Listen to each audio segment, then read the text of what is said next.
সকাল 10টা 10:30 থেকে বেরিয়েছিলাম টিফিন করার জন্য। এটা আমার সর্বপ্রথম দিন।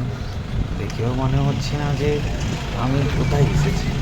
রাস্তাঘাটে এত লোকজন কম, এত পরিষ্কার পরিচ্ছন্ন। যে এরিয়াতে আমরা আছি, যেখানে আমি আছি, সেখানে কেউ কারোর সঙ্গে কোনো কথা নেই, কোনো মতলব নেই। যে যার কাজে যে যার মতন ব্যস্ত। দেখে মনে হচ্ছে না যে আমি কোথায় আছি। তবে অনেক ভালো, অনেক সৌন্দর্য জায়গা, অনেক পরিবেশটা অনেক অনেক সুন্দর। তবে কি এখানের খাওয়া দাওয়াটা একটু কাঁচা টাইপের বেশি। যেমন আমরা সিদ্ধ করে খাই, তরকারি বানিয়ে খাই, এখানে সেরকম নয়, অন্য ধরনের। তবে প্রত্যেকটা সামনে দেখতে পাচ্ছ অনেক দোকান আছে। এখানে বিভিন্ন ধরনের খাবার পাবে, বিভিন্ন দেশের খাবার পাবে। তবে আমাদের ইন্ডিয়ার মতন অতটা ওরকম খাবার পাবে না। দেখতে পাচ্ছ পুরো পরিষ্কার পরিচ্ছন্ন একদম জায়গা।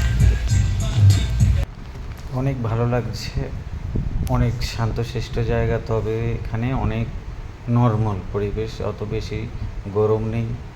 আমি একটা রেস্টুরেন্টে এসেছি, যেখানে খাবারগুলো দেখছো কেমন করে, মানে কিছুটা কাঁচা কিছুটা পাকা, এরকম করে। মানে এখানে এত ধরনের খাওয়া যে আমি কোনটা খাবো কিছু নিজে ডিসাইড করতে পারছি। এখানে সব দেশেরই রেস্টুরেন্ট, এই মাছের তরকারি থেকে সব ধরনের মানে তরকারি আছে খাবার দাবার এখানটায়। দেখে যে খেতে ইচ্ছে করবে একদম সেটাও না।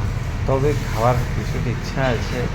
আমি মানে এখানে স্টাইলগুলো দেখে আমি এখন আমি এরকম খেতে বসেছি, যেরকম আমাদের এটা বাঙালি হচ্ছে খাবারের সঙ্গে ভাত স্টুল আর রোজবাজ্যের নাম। সঙ্গে চুনো মাছ, আর এটা হচ্ছে ডিম, আমার খাবার। সঙ্গে একটু স্যালাড, চাটনি, এইসব নিয়ে আজকের খাবার খাবারগুলো ভেজ দেখে এখন নন ভেজ খেতে হবে। সবগুলো একসঙ্গে কিন্তু আমার মিক্স করে খাবার perfect দেখছো আমার তো জন্য সবাই পছন্দ খাবারটা ছিল কিরকম। স্যালাডগুলো।